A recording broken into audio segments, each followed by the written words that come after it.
Hey, welcome back to another week of Mental Health Happy Hour Live.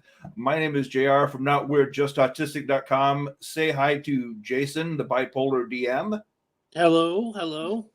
So we've got a really interesting guest today. I've had him on Not Weird Just Autistic, and you talked about thinking outside the box, living outside the box, and all that. But our guest today, Dino Malatis, has a book and a concept that I found really interesting in there is no box. So let's just get him right on. Dino, how we doing? Hey guys, how are you? Good. So Doing we were great. talking just before we came on air a little bit about both of Jason and myself being diagnosed later in life. Why don't you tell us a little bit about you and your background? Well, I mean, I want to start off and say, where you have your tag, not weird, just autistic. Certainly, there's a lot of similarities, I think, in our background, and Sure. so when I was growing up, I mean, I've always been a dreamer. I've always been that way. I always thought maybe a little different than most people. And so right away, I mean, I get labeled whatever society deems that label. I mean, I've been laughed at, I've been ridiculed, I've been called weird, I've been called insane, I've been called all kinds of things. And it's really, really difficult growing up because you always kind of tend to think that there's something wrong with you, right? Why are people so cruel? Why are they making fun of me? But the cool thing is, and like I write in my book, I've been fortunate enough to see both ends of the spectrum. So let me explain, and it's kind of cool. So when I was just a dreamer and I was dirt broke, people had these horrible labels and stereotypes for me. You know, he's crazy, he's insane, he's weird, he's different, all that. When I finally made it, and I'm on the other side of this spectrum, and I'm successful and wealthy and all that, all of a sudden I'm eccentric. Okay, there's no difference to who I was and who I am. It's just how people looked at it. Okay, oh, he's a genius. He's an innovator. He's cutting edge. He's eccentric. And I'm thinking to myself, well, I don't think I've changed. Maybe I've always been this way. And so, writing the book was really a kind of an awakening for me as well, because most of my life, I always thought that there was something wrong with me. You try and fit into what society wants to put you in. After that, after I had my first taste of success, and I figured, you know what, there ain't nothing wrong with me. Yeah, I am different, but I'm embracing it. Once you understand who you are, and you know how people say, well, we'll work around your problem. Brother, I don't have a problem. Let's work with it. Let's not work around it. There was just this incredible freedom, that it was just, hey, there's nothing wrong with me, and I have a gift. And so once you embrace that, I mean, the whole world just opens up right in front of you. Yeah, well, it's like I've often said about autism. People think our brains are weird and they do things in a different way, which yeah, they do. But I said we're like Macs in a PC world. Right. We have a different operating system, a different way of processing things. But at the end of the day, we're still going to come up with the same answer and provide the same information.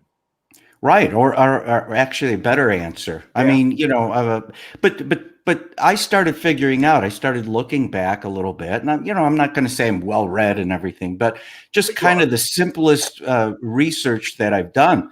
I mean, throughout history, we've had labels placed on us, right?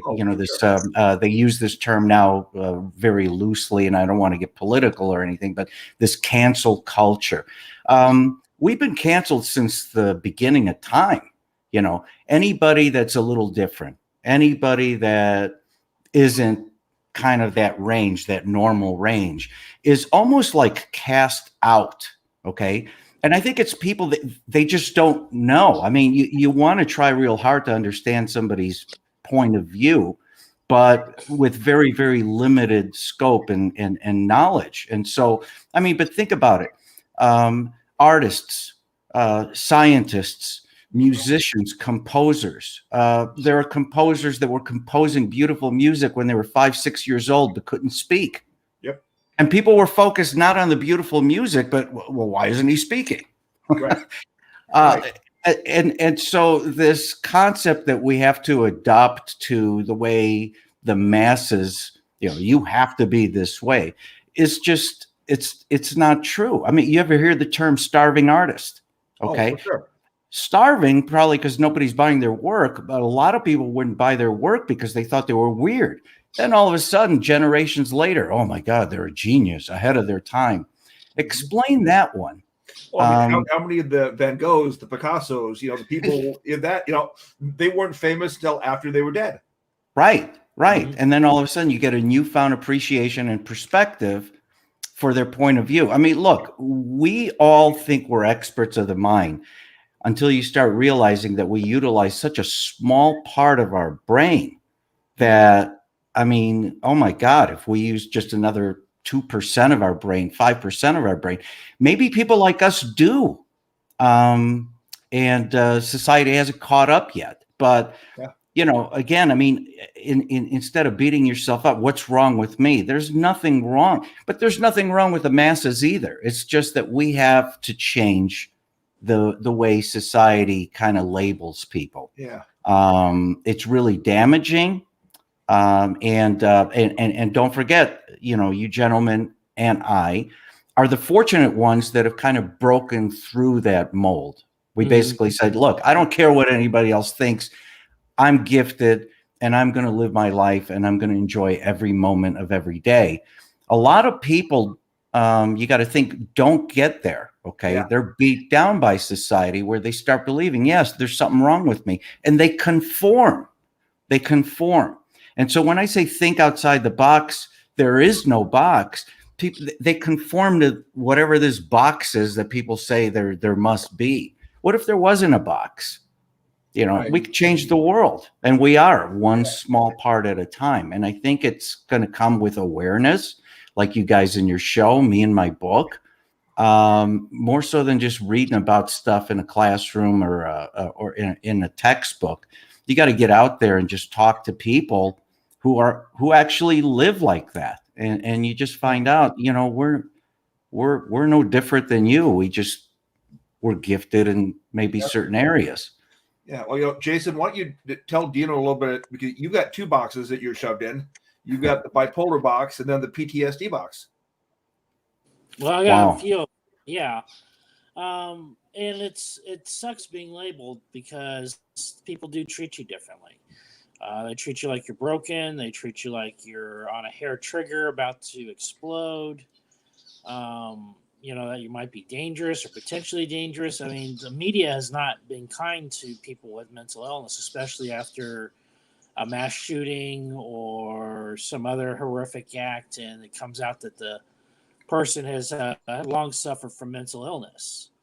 Right. Less than 5% of the population of us with mental illness actually act out in violence. That's actually smaller than the general population.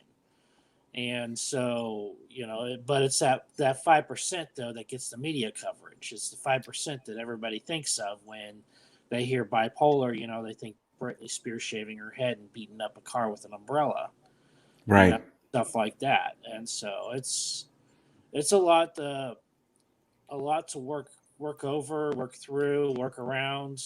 It really is. Sure, I bet. And you were diagnosed with PTSD. What stage in life were you diagnosed? I was pretty young. I was 22 when everything went off the rails. Mentally, I was in the Army. I was a combat medic and working ER at Walter Reed in DC. So everything kind of hit all at once, and when the bipolar hit and everything like that, and so I literally thought I was losing my mind. I had no idea what was going on with me. Nobody was talking to me. Nobody was explaining things to me. The military was ready to put me out, which they ended up doing. So I was seeing everything that I had worked for my entire life just being yanked away from me. Oh, and Jason, when you were at Walter Reed, you had people coming in from embassy bombings overseas too, right? Yeah. So we had the embassy Jeez. bombings. We had Bosnia going on, stuff like that. So it was, a lot of, even though we were in between wars, we still were pretty active. So before you were diagnosed, how did you cope with this? I mean, or try to? Well, before this happened, it was no big deal, man. I was a soldier. It was being part of what it was that we do. And But how about from high school? Yeah, I went out, I did like 3 semesters of college and I went straight into the military out of high school. And I was also Navy bred on top of that. So I grew up in the military. Mm-hmm. So it was really the only life I knew was military life. Wow. So why don't you talk a little bit about your no box concept and where that really came from? Well, I got the title. One of my mentors actually gave me the title. He's passed now, but I remember that I was complaining to him and I was really, really sad. I just filed bankruptcy of my first business. And I just felt like a complete failure, a complete mess, And he was telling me, I have an idea and I want to talk to you about it because I think you'd be able to bring something to the forefront, do something very good with it. And I was just upset and I started just crying in front of him, which is something I, usually don't do. And I'm just like, people disappoint. And he says, you're different. You're special. Don't you understand? There is no box in your world. And that's why people can't understand you. See, half of my life, I've been in business for 40 years. I'm 56, but half of my business career, I spent gravitating to mentors. And these mentors were kind of old school already. And, my first mentor was when I was 16. And so it was just an ordinary guy who wanted to open up a factory, wanted me to, be the delivery guy for him. And I'm like, okay, I'm 16. You know what? Any job, anything to get me out of the house. Cool. Let's go. So, I'm working there and I admired this guy. He had a lot of qualities that I admired. And, he was always very confident and very exact. He had a great work ethic. I mean, all the things that I look up to. I wanted to be like him. Right.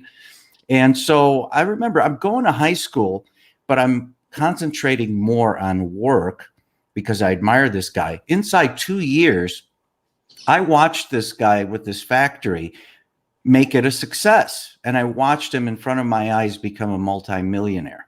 Now, while everybody's reading about theory and concept and everything like that in a classroom, reading about it in textbooks, I actually watched a living, breathing human being right in front of me transform. And it transformed my life. I was just like, boom, whoa, I want that.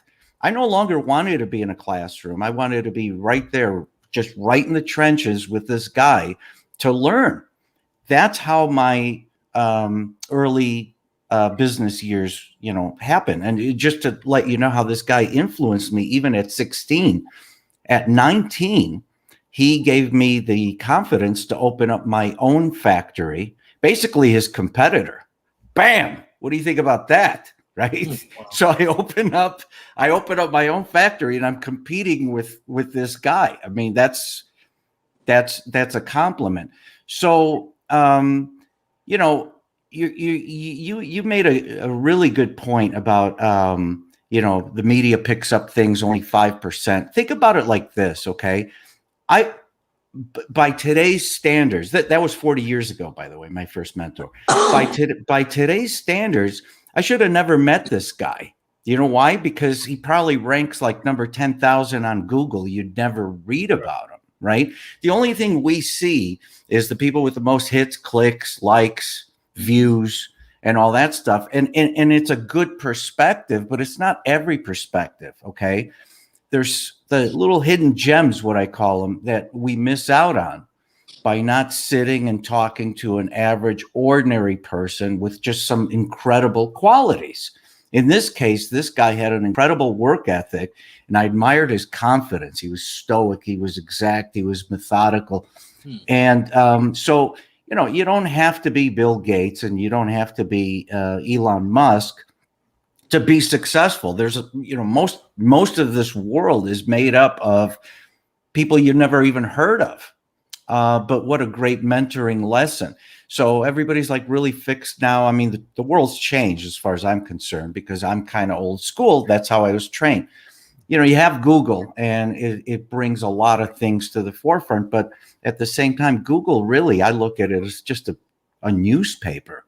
Yeah. And you'll see the most popular reads, or you'll see the paid advertisements, but you're not going to see the information at the bottom that may just, resonate the most with you. Mm-hmm. So you see the headlines, but not the little stories that are jammed in the corner somewhere. Yeah. But I mean, talk about this country, the world, this country's made up of little stories that we never hear about, but those are the ones that can be life-changing. Okay. So these early mentors in my life, it was just watching them and soaking up everything that they had to say. And what I was doing is I was storing things, because I learn best. I wrote a book, and I'm going to say this, but I learn best not by reading, but I learn best visual. Okay. And I knew that early on. And so I would store these experiences, good and bad, in my memory banks, right? So the second part of my career was not mentors, but me just kind of relying on that feeling, the feeling that I stored in there. Wait a minute, I'm feeling this way. What am I supposed to do? Okay, well, let me go to my library and just, check out what I have there. It's really eye-opening when you realize that you have all the tools that you need to be successful. And it's even more eye-opening to define success. For a long time, for me, it was just money, but it's more than that. It's the interaction, what I call synergy that you have with people. It's getting ideas. I mean, some of your best ideas come from just the strangest places. They don't come from foremost authorities. They just come from regular people like us talking, and all of a sudden you're like, oh, wow. So it's funny, because somebody asked me, they read the book, they asked me a question. They're like, I'm trying to, hit it out of the ballpark, just like you, with one of your inventions or ideas, and, the next pet rock, how can I do it? And I'm just thinking to myself, here's somebody just trying to kind of reinvent the wheel. And when you realize throughout my career, it was just learning a trade, okay, in close proximity from somebody that I was around. And then my creative mind just took it one step further. Once I learned the trade, I also started seeing gaps or voids, things that we can improve on. So I didn't invent, I didn't split the atom or anything to cure cancer. But what I did is I took everyday ordinary services or everyday ordinary products, and I just threw my little twist on that. So, I consider that I have an artistic side, much more than your average person. And I've been fighting that for such a long time, but it's that creative side that is really, I mean, that's the white hot thing, right? I mean, that's the magic question there is, how do you handle that creative side? I for the longest time when I was younger, I had so many things bursting in my head, so many ideas, and I wanted to explain them to somebody. And I remember getting frustrated because I just didn't know how. I'm just like thinking, don't you see what I see? By the way, I could smell colors. Purple is your favorite color. I know what purple smells like, by the way. Okay. And, I also see, I feel words, and I feel numbers, which is kind of, different, right? But, all these things growing up that they were telling you, like, hey, think outside the box, like, okay, just to me, it was just like, hey, don't go too far off. When my head was just like way out there. And I started thinking to myself, well, what am I doing? I'm just capping myself. I'm handicapping myself by just trying to be normal. You're going to miss out so much on what you can actually do. So the book that I wrote actually goes through both highs and lows of my life. It's I'm a storyteller, I more so than an author, I think. And so my story, I mean, I'm an ordinary guy, I consider, but it's an extraordinary life I've lived. And when you start looking through it, I wanted to put the highs and the lows in the book so that people can understand that, there are two sides to everything. But the main theme is that I just kept going. I believed in myself so much that I wouldn't let somebody just kind of pigeonhole me and bring me down. Yeah. So that is the one thing I did find interesting, and I was going to ask you about is, you've had the extreme highs followed by the extreme lows, and then you went right back up to more extreme highs. I mean, how did that affect you from a mental health standpoint, or the way you looked at yourself?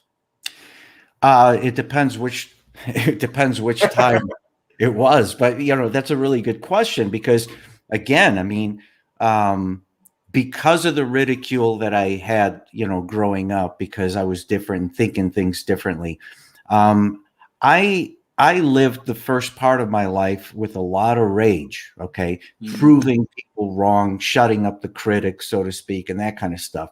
Now, that white hot, fuse is kind of dangerous. It's a dangerous place to live. Eventually, it will catch up with you. So my brain was always working so much, and it was just bursting. I mean, just almost like out of control, that I needed to control it with something. So sadly, I would reach out to, substance abuse and alcohol. I'm an alcoholic, to kind of bring me down, to kind of like slow everything down and calm me down, because it was just this nervous kind of energy. So those bouts in my life, I mean, look, when you're an alcoholic, when you get to the point where you can't control it anymore, it's starting to control you. For people, at least for me, I don't know how it is for you guys. It's like, it didn't stop my brain, but what I found is like slowing down everything else. And even then, what would really aggravate me is that here I am, a bona fide alcoholic. I'm still highly functioning. I have a $1 billion business I built, and they know I'm an alcoholic, but they're clamoring to meet me. They want business advice from me. They want me to do consulting work for them. They want to invest in some business venture or some idea that I have, and I'm thinking to myself, where you're supposed to feel bad that you're an alcoholic. I was just like, well, you know what? I mean, look, I'm getting all this praise. I'm getting all this attention. Alcohol for me for a long time equaled money. It equaled success. It equaled notoriety, all that stuff. What possible incentive do I have to quit? So I got this vice on me, right? This monkey on my back, and it's like slowly weighing me down to the point where I can't even get out of bed. Yet I'm still making calls and making business decisions on the phone because my brain is working. It's just really, it's a hard thing to swallow. But to answer your question, it does also show you the power of your mind, that it really has no limits.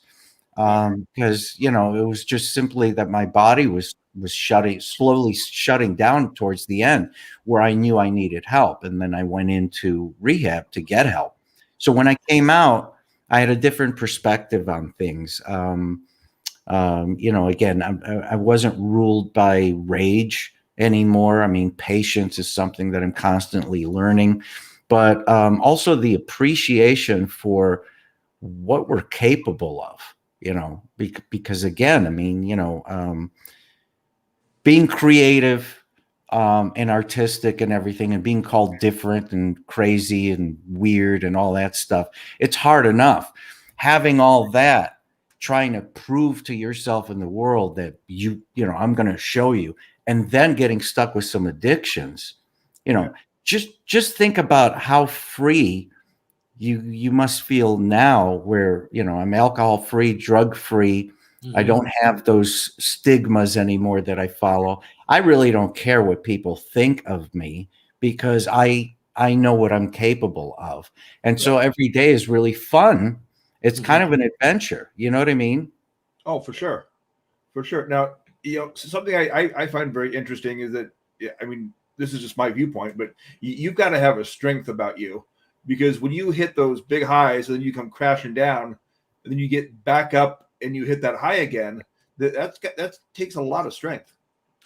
It does take a lot of strength, but also it's hope. I mean, once you believe in yourself, and you know what you're capable of, you know that you could be more. So when I went up, okay, and people are like, "Oh, I've arrived," you have money, you have success, you have all that stuff. I kept thinking, and it's not greed, but I'm just like, if it was this easy to get here, I still got more up there. Okay. So, again, you go down the roller coaster. That's part of life. I mean, it's not always meant to be great. But one of the reasons why I got back up is because I'm just like, okay, I reached that level last time. I wasn't even trying. Let's kick it up a notch. You know what I mean? And so it's the belief that I could that made me get up so quickly. Okay. Jason, you have anything for Dina? I think that's really great. I think that's one of the great things that comes with experience, that you can tell somebody younger than you about it, but until they've actually walked in the shoes, have been knocked down, and gotten back up, that they really can't experience in their own lives or really believe in until they've had it happen to them. And so, yeah, it's like, yes, I could lose everything tomorrow, but I know I can get back up again because I've done it before. I've done it several times before. So, yeah, it's spot on. What you're saying. And everybody's going to go through that, you know what I mean? But being older now and watching somebody in their early 20s, where you see something that's about to happen, the first reaction is you want to kind of like, hey, let me give you a net, let me save you. But through experience, you realize that nobody's going to appreciate that until they either sink or swim on their own. And again, back to society, I don't want to sound too old. I'm only 56, but it's a different world that I grew up in. Sure. And there's a lot of the old world that I wish was still around. I mean, everything now is a hashtag. Everything now is kind of, only scratching the surface. And the interest level of a lot of young people is just very, very small. So, where I would ask questions, I never went up to my mentors and said, hey, I want to be rich. How did you become rich? I would ask just crazy questions, or actually I'd observe, when do they wake up in the morning? What time do they come in? How do they handle stress? How do they handle an irate person on the phone? All of those just simple things that just showed me character. Okay. I think a lot of that may be missing today, although I will say that speaking to a lot of, I'd rather speak to young people than people my age, because they're just bursting with ideas. Yeah. But instead of just knocking them down and saying, you know what, that's not going to work, you'll be surprised what you could get from the, younger people today. I mean, it's just like, makes me feel younger, Well, going back to, go ahead, Jason. Yeah, just saying, even with today in technology, things that we couldn't even fathom happening or becoming successes, 10, 15, 20 years ago, as now, people becoming celebrities in their own right, just from a video or something like that. Right. Social influencers, or whatever they call them. Yeah. And you know what? It's not bad. I mean, if you think about it, the kids today, really have showed us something about branding. You know what I mean? They won't Yeah. wear something unless they're making money off of it. They won't endorse something. It's a different world, but I was quoted in a magazine as saying that the world has changed, but the principles of success are still the same and always will be. And that's where I keep going back to, some of the earlier mentoring that I was fortunate enough to have right in front of my face, where people are like, be a person of your word, if they could do it, you could do it, There's something to be said about that. That's the foundation for anything in life, and it comes back to personal belief, believing in yourself, and don't get so caught up of comparing yourself to other people.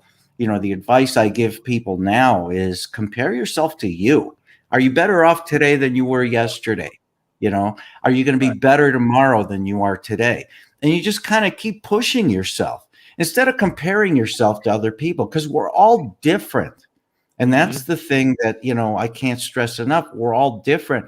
So I have strengths. I also have weaknesses, but they may not all be exact like yours. But together it's complementary, instead of just dismissing who you are because you're a little bit different, accept it and work with it. And I mean, you could change one touch changes the world, brother. I mean, I'm a firm believer of that. Yeah. Going back to technology, I mean, when you and I were kids, we were recording on our cassette tapes off of the radio from our boombox. Right. Movies were on VHS. And Beta. And remember Beta? They had the Beta and the VHS one. Yeah, and they we were in high school before there were computers, and that was MS-DOS. Oh, yeah. The big ones, the real heavy ones. The ones and the zeros and all that stuff. Yeah. And the first cell phones, we were in our mid-20s, weighed more than a brick. The ones that used to heat up when you talk too long. Yeah. Yeah, I remember that. I had the boombox, but it took an 8-track. Did you guys have one of those? No, but I've seen those. I was like the coolest guy on the block with that one. Nobody had that. I got that for Christmas, and I thought it was just, huh? Yeah. No, I missed that by just a few years, the 8-track. Yeah, there were definitely 8-tracks when we were young, but I just remember my first thing being a cassette player. Oh, that was so cool. No, I know, but you know what? We made with what we had to do, and it probably took like 12 batteries, and they'd go out every 2 hours. But I did the same thing. I mean, and we were always outside, weren't we? Oh, yeah. Absolutely. And instead of just sitting there and just whatever you're doing now. I learned one thing. I did learn in rehab, which I'm glad I learned, is they took your phone away right away.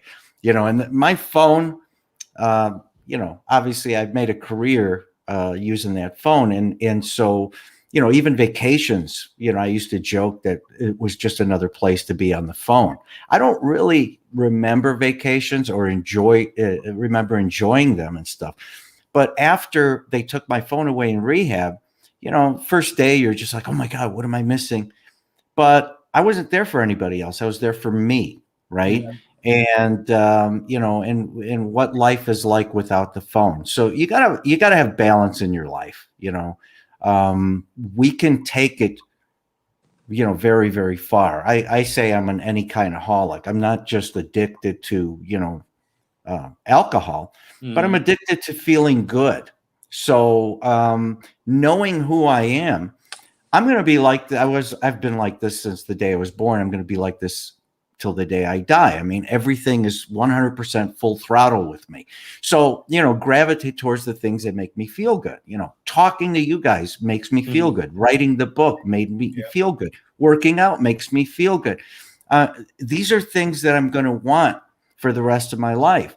But shedding the stigmas and, breaking the box and realizing there is no box, you realize that I'm here to live life without limits. Okay.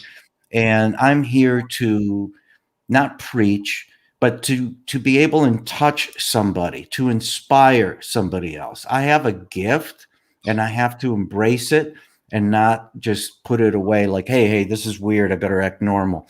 No, I'm going to act like myself. And if I have this gift and my gift is motivating you or inspiring you, I think I'm getting the better end of the deal, to be honest with you. Yeah. But just watching somebody blossom in front of your eyes is just, for me, it's incredible.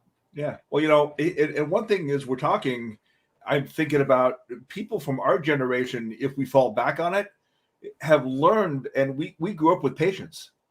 Yeah. There was no text message, hey, call me now.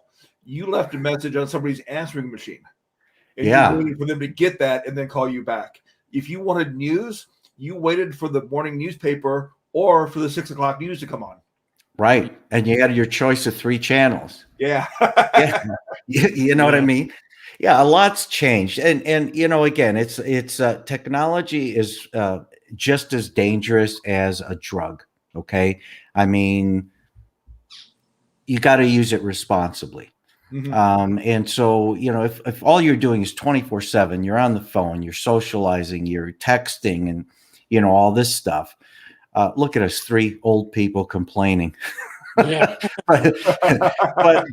but I guess what I'm saying is that, we didn't have these things and we still got by, and we still had, wonderful journeys, and they're not always going to be great, but at least we got to experience it all without, this use of just like, what people are telling you what to think and how to feel and how to act and all that stuff. Yeah.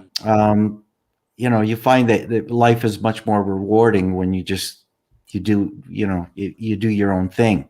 Yeah. Social influencers when we were young were just the people in our high school. Yeah. Well, there was always groups though, even in high school. Oh, right? No. But I mean, that was the biggest social group you could influence was kids at your high school. Yeah. So there's what the jocks, there's the preppies, jocks, the athletes, the bandos. Yeah. And the cool thing is I was able in high school to kind of get along with every group. So every so often between classes, I used to hang out with different groups, and you know what? Everybody was the same. Everybody was the same. I got along with pretty much everybody. And one of the things that I'm real fortunate to have been able to do is I'm 5'6". Okay. I'm never going to get any taller, even with the hair. I'm still 5'6". Yeah. But I found that I never compared myself like, somebody's smarter or somebody's taller or, that kind of stuff. I kind of looked through that and I never really noticed. In business, I was doing business with somebody for 10 years and very successful. And we were great friends as well, and never noticed until like 10 years after I first met him. We were walking out of a restaurant and some people behind us, they're like, "Oh, that looks weird. He looks like a giant next to you." And that was the first time I noticed this guy was 6'5", about 270 pounds. Wow. 10 years. Okay. Mm-hmm. Because I never looked at that. I just looked at the person and just kind of interacting. I was like looking through to their soul. So all these visuals and all this, like what you're supposed to look like, how you're supposed to act, how you're supposed to dress, throw that all out the window. Because it doesn't matter. It doesn't matter. Yeah. We were talking about the lack of technology from the 80s and 90s. With all the technology that we've got today, what do you think are some of the boxes that people really have to work on getting out of or getting rid of? The boxes. Well, one of them is that, we use this term millionaire and billionaire so loosely now, mogul, media mogul, fashion mogul, that kind of stuff. Everybody's trying to hit a home run these days. Everybody. And I think we're at a point now where a lot of people think like, you have lunch with somebody for an hour, you shake their hand and boom, you got $1 billion deal. Those things happen. Okay. I'm not going to say it never happens. Never say never. Mm-hmm. But I just think that everybody is so much in a rush to hit that home run, that they're missing out on a very important part of their journey, which is the building blocks, the foundations. You know how everybody's got that already, like between ages, 3 and 5, this is the building blocks. This is when people learn. Same thing holds true for life and business. Is just you have to have those building blocks. If you keep trying to hit homers all the time, you may hit one, but you're going to be so frustrated, and you're going to miss out on so much of a beautiful experience. The other thing is that if you experience some success and then you lose it all, with the building blocks, with that foundation, you'll be able to know how to get back up a lot faster. If you don't have that experience, a lot of people, they lose it. Even suicidal thoughts and that kind of stuff, because they don't know how to handle it.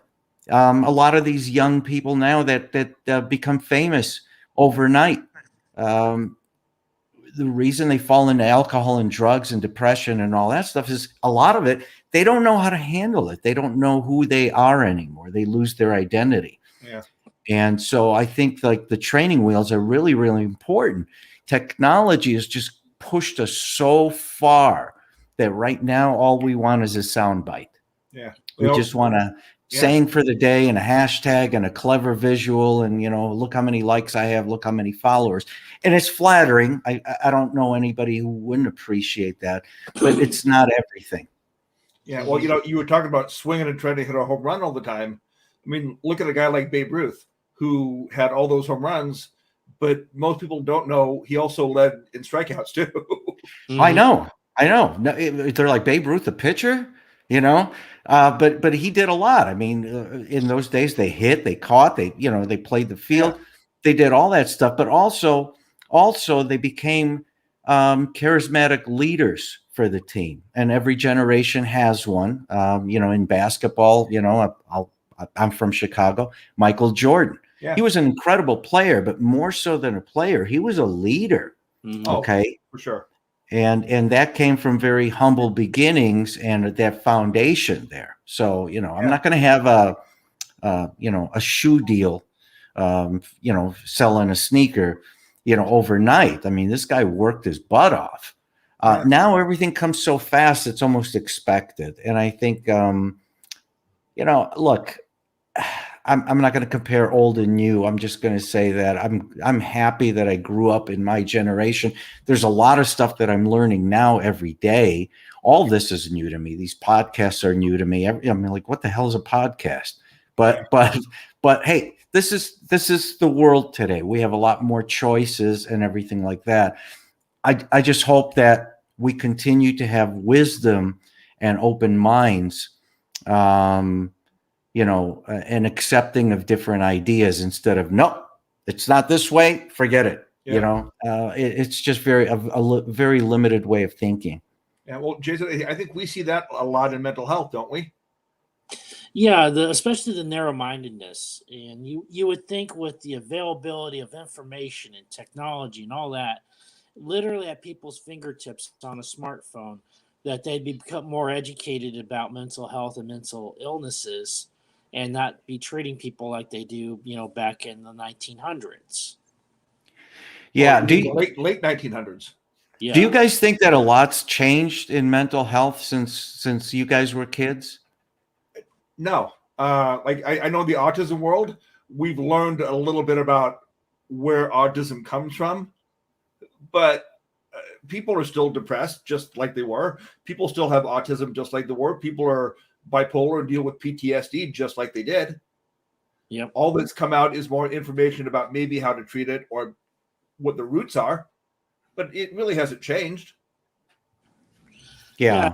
It's same here. It's, things, the more things change, the more they stay the same. And I'm in the VA system, so we're already about 10, 15 years behind everybody else. At least. And, in treatment. And so it's a long road. I've seen a lot of improvements over the last decade and a half in the VA system, but we still got a long ways to go. we got a long ways to go. Yeah. What's your thought, Dino? I mean, are we still being the same as we were 20 years ago as far as mental health goes? You know, I again, and I come to you as not an expert No. at all on mental health, but my personal feeling is that we're not. I agree with you. And my take on it is this. It's just if I want to find out more about how you're feeling, how you feel, how you guys feel, or your story, I'd prefer to sit down with you and ask you. And a lot of the questions that I ask aren't meant to be, probing or nosy. It's just I have a very inquisitive mind. Right. That's how I learn. And respectfully, if I ask and learn, I'll know more about you. Right. I prefer to do that than just say, oh, you have autism? Let me Google it. Yeah. No, I'm the same way. I mean, my autistic brain is very literal and factual. So give me information. Right. Right. Give me information so I can understand, because I know this, Jason's bipolar is different from other people's bipolar. But bipolar, just by, and again, throwing that out, forgive me. Bipolar means two ends of the spectrum, but what exactly is your bipolar? Is it like some days you're up and some days you're down? I mean, it's more what like is it? Some hours I'm up and some hours I'm down. Just like that. Yeah, just like that. It's what it is it affects the emotional regulation of the brain. So if you want to think Star Trek, on the surface I'm really calm, but down below, like a Vulcan, I'm got raging feelings that I have to sort through and understand and comprehend and control. And so I have to. So logical, like Spock. Yeah, so I have to use a lot of self-control and everything like that just to, just keep from going off the deep end on stuff. It's a tough way to live, especially when you don't have that maturity and the tools in hand to help you regulate your own emotions and to control them. Yeah, well, and most people that are bipolar, are either mainly depressed with those little bits of high, or mainly high with those little bits of low. Mm-hmm. And then there's some people that just will fluctuate from one to the other. Yeah, that's very interesting. I mean, I'm not putting you guys on the spot. I love talking about this. Sure. I kind of equate it to my alcoholism. I mean, it took such a long time. Look, business was easy for me, and that's going to piss off a lot of people, but I'm sorry. But business for me came very easy. That's a gift. The hardest thing I ever had to do was quit drinking. Okay. And more so than that, it wasn't just quitting drinking and getting rid of the physical addiction, because I mean, I'd have withdrawals, when I didn't have alcohol in my system.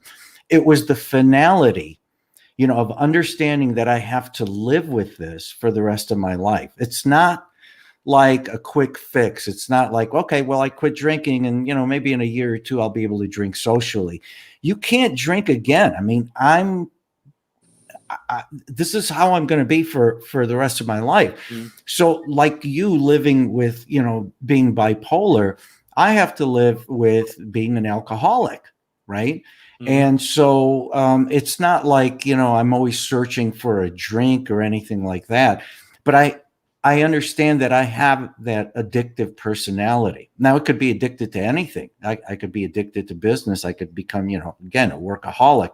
I could be addicted to, to reading, to eating, but also one of the things that I want to make sure, going through, being an alcoholic is I wanted to make sure because when you mentioned the VA, when I got out, they wanted me to go see a psychiatrist.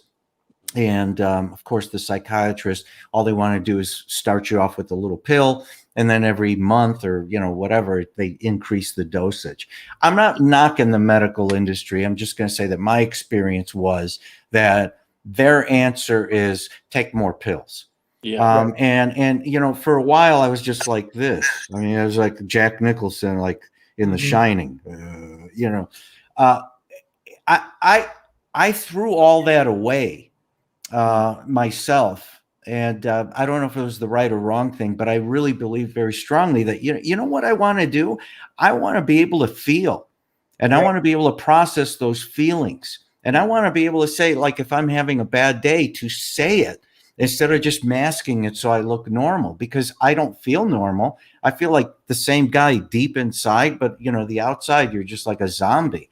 That to me wasn't living. That to me is dying. I mean, might as well go back to drinking.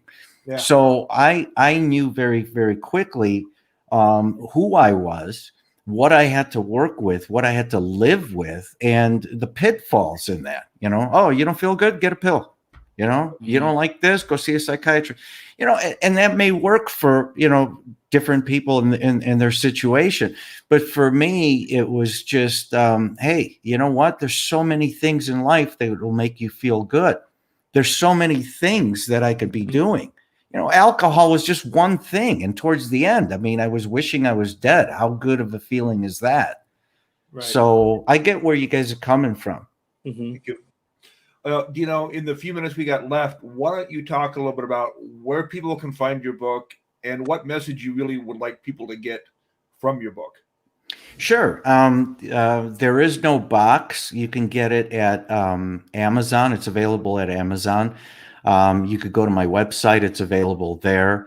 I know DinoMiliotis.com. Okay. And I know my name is hard to spell, so I noticed here's a new thing I learned. You could Google There Is No Box Dino, and I'll come up that way too. Okay. For people who don't know how to spell my name. But, the book is just the beginning. I wrote the book because I had a lot to say. I think my experiences can help inspire somebody, which is really, the book is a message of hope. Okay. And I wrote it in the middle of a COVID lockdown. Even though I was clean and sober, I was in the house by myself. I had no family, had no friends. I got rid of all my circle, my associates and all that. Right. And so I was just left with my own devices and, feeling isolated. I started feeling like I needed to pick up a drink. And I mean, seriously, that's what it came down to. And at my lowest time sober, picking up a drink, I got a text from a kid that I gave some advice to many, many years prior. And, he was inspired and he let me know it. And that was one of the first times that I actually found out what I give people. And I knew right then that I had to write a book and tell my story and try and inspire people. One single touch can change the world. And I think you guys will really you'll enjoy my book. I have, just to be clear. Oh, all right, cool. I've enjoyed it. Thank you. I think, what you just hit on is what Jason and I both believe in, for this show, for speaking, for any articles we write. If one person gets something out of it, it's all worth it. Yeah. Now, and imagine now with your show, obviously you guys are able to get feedback. Like I said, I just learned what the hell a podcast was. So, okay. But at the same time, here I am, I come out with this book, hoping it's inspiring people. Now I'm getting feedback myself, and they're telling me how they felt after the book. Or they're asking me questions and I'm starting to answer them. I guess I'm going to have some YouTube channel or something, the No Box Network. And so it's just like, hey, ask them anything. So my PR company was just like, well, you know what? Why don't you write back and, respond? I'm like, you know what? Just press record. Just let me do my thing. So they're just like, okay. So I answer questions live, one take. Because I don't believe in pre-rehearsed stuff. It's got to be natural. That's why and the feedback is just, for me, it's just everything I could have hoped for because I'm getting so much out of it. There's purpose in what we're doing, guys. And I appreciate your show and what you guys are doing too. Thank you. Hey, Dino, we definitely want to have you back at some point. Anytime, man. I got so much to say. You'll never run out of material with me. Trust me. I know that from the first time I talked to you. That's true. Again, Google on the bottom of the screen. There Is No Box Dino. And I just got to say, this is an awesome book. I read it about 6 weeks ago, and loved every word. Awesome. I appreciate it. Thank you so much. No Hey, how problem. did you like that last chapter, that what I titled the deleted scene? Awesome. I wrote it like a movie, so I figured, you know what? Yeah. Movies have deleted scenes. Why That's don't I right. put it in? And it's the actual recording of when I got the idea. Nice. Yeah. No, it was awesome. Cool. It was awesome. All right. Well, we will be back next week with another live show. And Dino, thanks again. We'll talk to you soon. Hey, thanks for inviting me. Oh. Great talking to you Yeah, guys. You too. Bye. Take care.